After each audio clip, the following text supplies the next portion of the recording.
Hey, hi, hello, welcome back to my channel. Today we're gonna take a trip down memory lane. As of the first of the year, I have officially been on Booktube for 2 years, which is absolutely crazy. It's been a fun, wild, exciting, great ride. I am making this video in response to my 6 months on Booktube video. I made this in June of 2020, so COVID had been going strong for about 4 months at this point, and I kind of just talked about some of the things that were happening on my channel, some of my goals, what was going on. If you want to watch that video, you can, but you don't need to understand what I'm about to kind of go through. So we're going to kind of review all the things that I mentioned in that video and how they've changed since then. We're going to talk about some of my goals for the next year, specifically with my channel, because I've already done an entire video on my reading goals. But at the end, I will be talking about some of my favorite books that I've read since then, and whether or not the books that I mentioned in that video, if they are still favorites or not. Sit back, relax. This is gonna be super chill, super chatty. One of the things I mentioned first off in that video was that was my first time sitting down and like chatting with the camera like that. I have since made other chatty type videos, but not in that vein where it wasn't like for a focus with books. That is my only other video besides this one where I'm like sitting and talking about kind of the behind the scenes and my channel. I can see the confidence change from then to now, which is just crazy because I can tell that there was a huge confidence change from when I first started my channel to the 6 months point. One of the first things, I did take notes when rewatching that video, so that's where I'm going to be looking. I started off the video saying that my first 6 months I felt like were absolutely fine, that I had met my expectations. I feel like that was kind of a slight lie because then he went on to say right after that that I was actually kind of expecting myself to exceed expectations, and so I was a little disappointed by only having met them. I am the kind of person who sets like different tiers for my goals, and for the most part I'm always aiming for the exceeds expectations, because then if I fall short I've at least met expectations. I do this with like everything in my life. It's pretty common. So while I said yeah, I met expectations, my expectations were met, but not quite how I wanted it to be met. I didn't really know where exactly I wanted to grow with my channel. I think that I'm in a really good point. When I filmed that video, I was at 30 subscribers, which is just crazy to me to think about that there were 30 of you who might still be with me, possibly. If you were one of those 30, please leave me a comment. Like, that is ridiculous that you've been with me for a year and a half, like in an amazing way. And I kind of had wanted, originally when I started my channel, before I even knew anything about it, I wanted to hit 1,000 subscribers in the first year.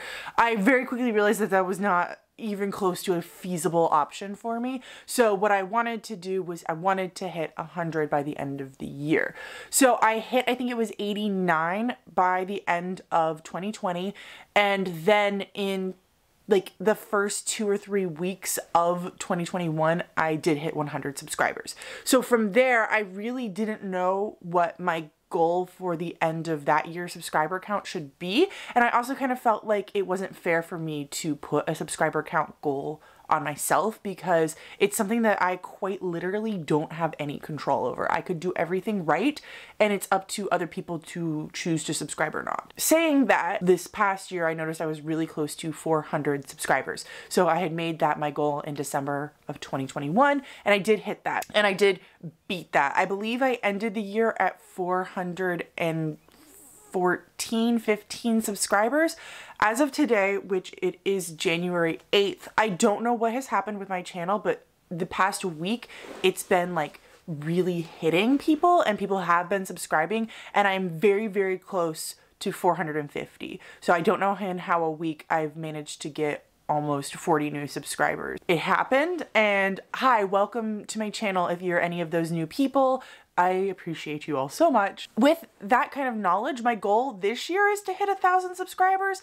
I don't know if it's fully feasible or not, but when I look at my growth, because I do have statistics for how many subscribers and views, and I keep all my statistics and charts and I view them at the end of every single month, and I kind of see like what videos hit and what videos don't hit. I have noticed that, you know, each month generally speaking, my subscriber count goes up just a little bit more. There was one month where I plateaued, which was kind of interesting. It was like June or July of last year. But my goal for 2022 is by the end of the year to hit 1,000 subscribers. I don't know if it's possible, but I have done the math of how much I've been growing every single month. And even if I have a slow year, if I keep on the trajectory that I'm at, I should hit it. If I don't hit the goal, I'm not gonna be sad because like this is just for funsies and I'm having such a good time right now filming. I genuinely think as time goes on, I have more and more fun creating this content for you all. And it's just becoming more and more of something I love doing. And originally, yeah, I enjoyed doing it, but there were major parts of the process that I didn't like. And sure, there are parts of the process now that I don't like, but I just enjoy it so much more than I did originally. And I think part of that is the communication and the community that I have started to build. But I also think some of it is I've kind of figured out what I like to do and I've narrowed down on it. Which, in case you're curious, I love challenge videos. I love videos where I have to read like 3 to 5 books in a certain theme or a certain genre or for whatever reason. Right at 6 months was when I started my upload schedule, which at that time, it was a really weird schedule. And about a month later, I changed it and it is at what my current schedule is supposed to be at. So my normal schedule is I upload videos every Monday and Friday, and then I kind of changed it to every Monday you're going to get a vlog and every Friday you're going to get some other type of video from me. And the first Friday of the month is going to be my TBR and the last Friday of the month is going to be my wrap up. So in theory, I really only need to plan 2 videos a month with that kind of a schedule, right? If you think about it that way, because my vlogs are just live and my TBR, my wrap up, I play a game or I just sit and talk. So there's only 2 other videos I need to really think about. Currently though, it is a little bit different because in December and January, I decided to do 3 videos a week so that I could get through all of my statistics videos and not have them like going out until March. I'm really loving that. I really enjoy doing 3 videos a week, but it is making it so that I have to be very purposeful about when I film and edit and upload, and it's a lot of work and it is not something I will be continuing past January. But if I were to ever move to part-time with my job again, if I could afford to do that and still run my YouTube, I would 100% go back to doing 3 videos a week. Basically, if I could like turn YouTube into part of my job, I would do more videos. I think it'd be really fun to turn YouTube into a part-time job, but also I know how fickle it can be.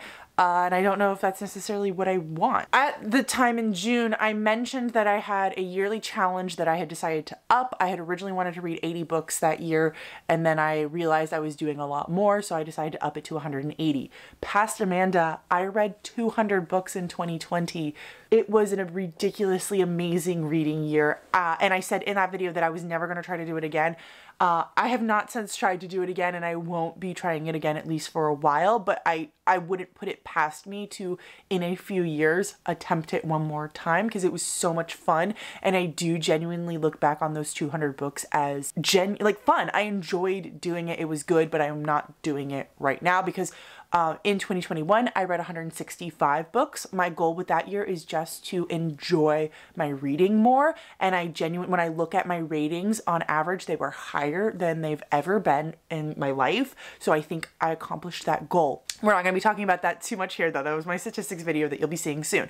In 2022, my goal has been to read bigger books. Feel like it's going to be a good goal. I'm hoping to read 120 books this year, and I'm hoping for a majority of them, I guess, to be over 500 pages. One of the other things I mentioned at 6 months was I was still aiming to clear off most of my physical TBR.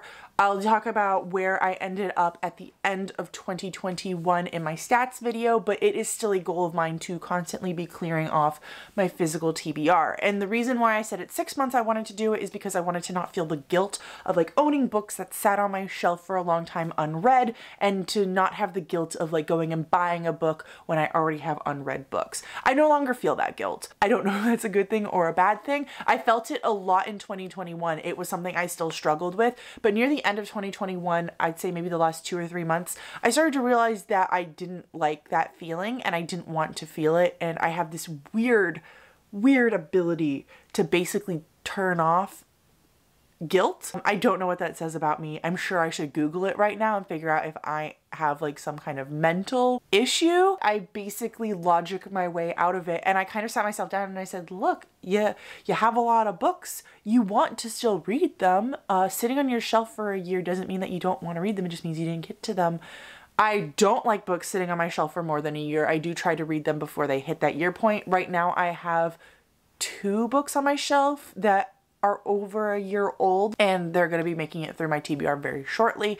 But what I ended up doing at the end of 2021, which I really, really like, and I think I want to do it moving forward, we'll see how it works this year, is I bought a lot of books. I bought a lot of books, and the goal with that in mind was to have a lot of books so that when I'm reading throughout the year, I don't have to go and buy all of these books. It's books that I know I want to read this year. I 100% want to read them this year. If I don't get to them this year, I want to read them next year. Like, these are books that are on the top of my TBR.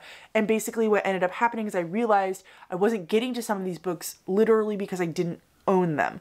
And so I went and bought a ton, mostly high epic adult fantasy, some sci-fi, so that it was on my shelf already. And when I'm ready to go read, I just need to come up here. I need to look in through my stuff, and I can be like, yes, this is the book I want to read right now, and sit down and read it. And I don't necessarily have to waste time trying to find it somewhere. I love that idea. I love the idea of buying a bunch of books kind of at the end of the year for the next year. And then during that year, I don't really need to buy that many. Of course, there's going to be releases that I need to buy. There are going to be some random books that pop up on my radar that I really want, but for the most part, I'm not going to need to buy books through 2022, and that's kind of my goal for part of 2022, is to just buy less books because I already own them, not because like guilt or book ban or anything like that. Long-winded way of saying, no, I have not cleared off my physical TBR, but I no longer feel the need to clean off my physical TBR. And I think what I kind of want to start seeing is at the beginning of the year, my physical TBR is here, and at the end of the year, my physical TBR is here.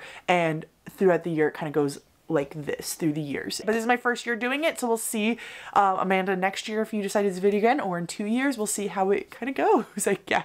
At the time, at 6 months, I was still living with my parents, so that was a big issue with why I couldn't have so many physical books. I had a 1-bedroom place. I lived with my parents. I didn't have all the room I wanted.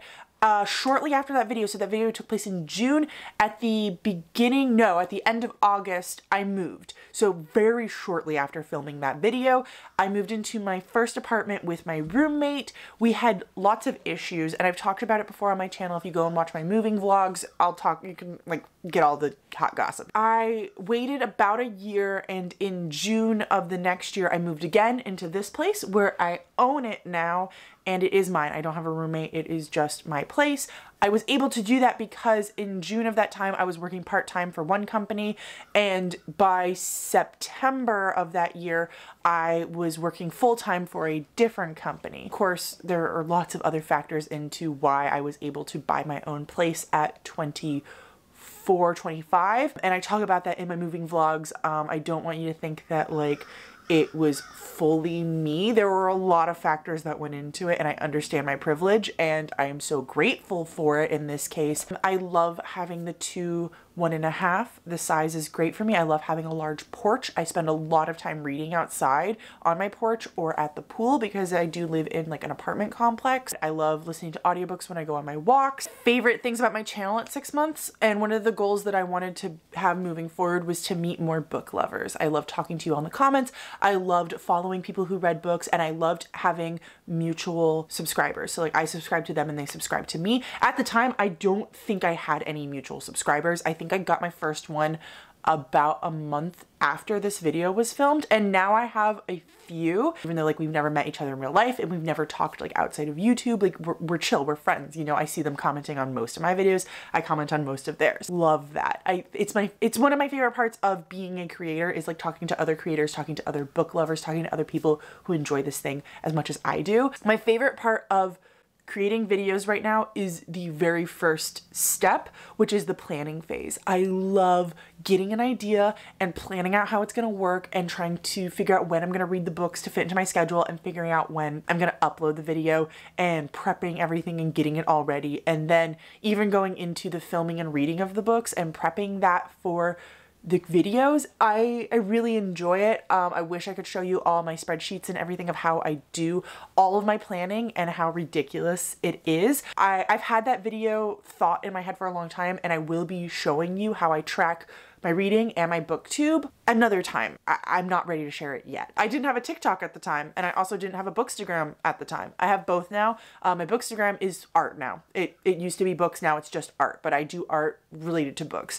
My TikTok is just me having fun, and I only do it when I have time and when I'm feeling like it, which is sometimes a lot and sometimes not much at all. But my main love is Booktube. Weirdly enough, the day that I filmed that video at 6 months was June 7th, and that day started my book club. I had 3 goals in that video. My goals were to start a book club, to start live videos, live streaming, and to start a Discord where I could talk about books with mutual book lovers.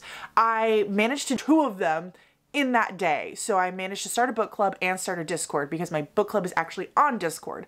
I thought that my book club was going to be part of my YouTube. It's not. It's very disconnected. It is very something over there. And I actually have grown to love that because it is separate and it's not like necessarily forced into this. I have not done any live streams.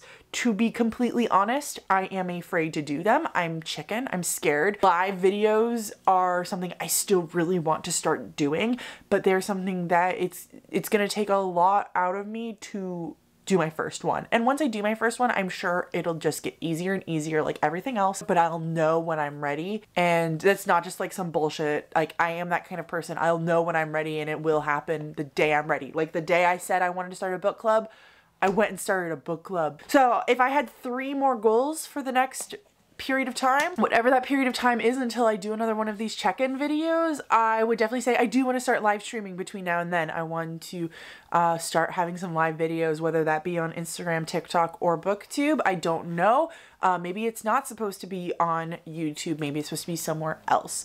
Another one of my goals is to hit 1,000 subscribers. Can I make it happen? I guess. And I guess my 3rd goal would be I want to do some more premieres. I really love premiering my TBR videos, and I can't always premiere them just based on time, but I really think that this year is going to be the year of me starting to do that. And I've done 2 so far. They've gotten more fun as they go. So the second one was way more fun than the first one, and I'm hoping that that just continues to grow. So first up, my favorite genre is fantasy. That has pretty much been the case my entire life. I am currently also in love with horror. That is something that I did not know at the point of 6 months, but I know now. I really like horror and I enjoy reading it. The weirder, the better. I think I had just read one of my first horror books actually at 6 months when I look back on my list of favorite books at the time. I have started to get into sci-fi recently. My favorite sci-fi series is The Expanse. I'm trying to find other sci-fi that I like, but it's growing. I wouldn't put it into one of my top genres yet, but it's close, I think. I also really, really love magical realism. You guys can't see my magical realism shelf up there, but it's something that I really, really enjoy. And in the vein of subgenres, I really have rekindled my love for dystopia, which I guess is a subgenre of sci-fi, but it's something that I've refound my love for again. When I was very young, I loved dystopia and I got out of it because it can be really tropey and really cringy. But recently I've realized that that's part of the charm. I have just read my first Joe Abercrombie book. Loved it. I just finished Rhythm of War. It wasn't as good as the other ones, but I still freaking love Brandon Sanderson, and Stormlight is a special place in my heart for Ember. I officially just started The Wheel of Time and I finished the first book in that series a few days ago. And where we're at, Sarah J Maas has 4 books in ACOTAR. I don't know how many well, if you count the novella, there's 5. But, you know, we're up through Silver Flames right now. And Crescent City only has 1 book. Throne of Glass is finished. I'm so excited to be reading the sequel to Crescent City. I think it's gonna slap. Don't know exactly what's coming next for ACOTAR, but I've heard rumors that it's gonna be Azrael's book and that it's gonna be called Acorn. I don't know how real that is. And I am so flippin' excited to see what series she starts next because I just have a vibe that it's gonna be for me. So at my 6 months, I made a list of books that were my favorites at that time. Let's go through them really briefly and see if any of them stood the test of time. The first one up I said was The Song of Wraiths and Ruin. It did not stand the test of time. I still enjoy that book. I haven't reread it though. I think if I did reread it, I would still enjoy it, but it's not a favorite. I also said The Jealousy of Jalis. I read the sequel. I didn't love the sequel, so whenever that happens, I kind of lose a little bit of love for the first book, but it was still really good dark fantasy, and I do recommend it to people. The King of Crows. I haven't thought about the Diviners series since this video. Age of Myth kind of goes into the same category as King of Crows. I said The Toll goes into the same category as King of Crows. Priory of the Orange Tree right here. I still love this book. I'm considering rereading it sometime this year. A lot of my friends didn't like it. I loved it. Next up was Pet Cemetery. I've read it twice, once in that video, once since then. I love that book. It's one of my favorite King books. I have since read it though, and I think that I might have preferred it to Pet Cemetery. I don't know fully. They're both great books and I really enjoyed them, and they're pretty much the only King books that I like really tolerated. I read Gideon the Ninth. Since then, I have read Harrow the Ninth. It's hiding down here. Both of them were 5 stars. Gideon the Ninth is one of my favorite books of all time still. It is the first one on this list that still holds the test of time. Next up is Middle Game. Middle Game is right above Harrow the Ninth. I loved that book. I haven't thought about it in a long time. Seasonal Fears is about to come out. I think it's like next month or the month after. I will be reading it when it comes out. I kind of have zero expectations for it. I'm really nervous that it's just not going to be good, so I'm not going into it expecting much. I need to really reread Middle Game to see if it still stands up on this list. So next was The Poppy War. I've read The Poppy War twice. Once more since that video. I still really like it, but it's similar to The Jealousy of Jalis, where I read the sequel and didn't like the sequel, so it kind of ruined the first book a little bit for me. Next, I said The Starless Sea. The Starless Sea is still one of my top 3 favorite books of all time. I do own 2 copies plus the audiobook. I am planning on rereading this in the next 3 months. Yes, this is one of my favorite books of all time still. Next, I said The Name of the Wind. I have reread The Name of the Wind since this video. It didn't stand the test of time. I didn't enjoy it as much the second time. I also think I tried to force myself to read it during a slump, and that might have been part of it. I still think it's a great book. I just wouldn't call it a favorite of all time anymore. I had a memory called Empire, which is above Middle Game. I really, really enjoyed that book. I don't know if I would ever reread it just because of how the language was in the book, but I do consider it one of my top books of all time, if not a favorite. Next, I had Ninth House. Leigh Bardugo still hasn't written the next book for Ninth House. She has since written Rule of Wolves, which I really, really enjoyed. Ninth House I really enjoyed. I think I'd need to reread it to know if it stays on that list, and I don't have any plans of rereading it anytime soon. The Raven Tower was the final one on that list. Yes, I still love this book. I think about this book pretty much daily. I think since reading this book, I have grown to love it more than when I originally sat down and rated it, because I think when I first rated it, I was like, 4.5, and since then I'm very much like 4.75, maybe a 5 star, because this book was genius. I will be rereading this at some point in my life, and I fully expect it to stay on this list. So what are some good books that I have read recently that I have really, really enjoyed? I just read The Bone Season for the first time. I really loved it. It really stood out to me as something fantastic, and I own book 2 and 3, and I will be reading them shortly. I just read An Empire of the Vampire. Loved it. This book was fan-flippantastic. I can't wait for book 2. It's supposed to be a trilogy. I wonder if it really will be a trilogy, and I wonder if the names will be as good as Empire of the Vampire. Of course, Expanse. I've already mentioned it once in this video, but these books, I love them. I love them so freaking much. And I've already mentioned Joe Abercrombie, but The Blade itself was such a good book. I also loved A Winter's Promise. I haven't read The Storm of Echoes yet. I'm too chicken. But the first 3 were really, really good. The first 2 were fantastic. The third one, mediocre. Queen of the Tearling. Oh my god. I rated all 4 books 5 stars. I want to reread them so much. They are special books. They are probably... The Queen of the Tearling is probably my 4th favorite book of all time. Saying that, what are my first 3 favorite books of all time? As of right now, my top one is Vicious by V.E. Schwab. I love this book so much, and I read it so often. My next one up is Warbreaker by Brandon Sanderson. I have read this book 3 times, and I'm planning on reading it a 4th time next month. And then The Starless Sea by Erin Morgenstern, which once again, I'm planning on rereading. I've read it twice already. That's where I stand as of January 2022. I want to thank you all for watching.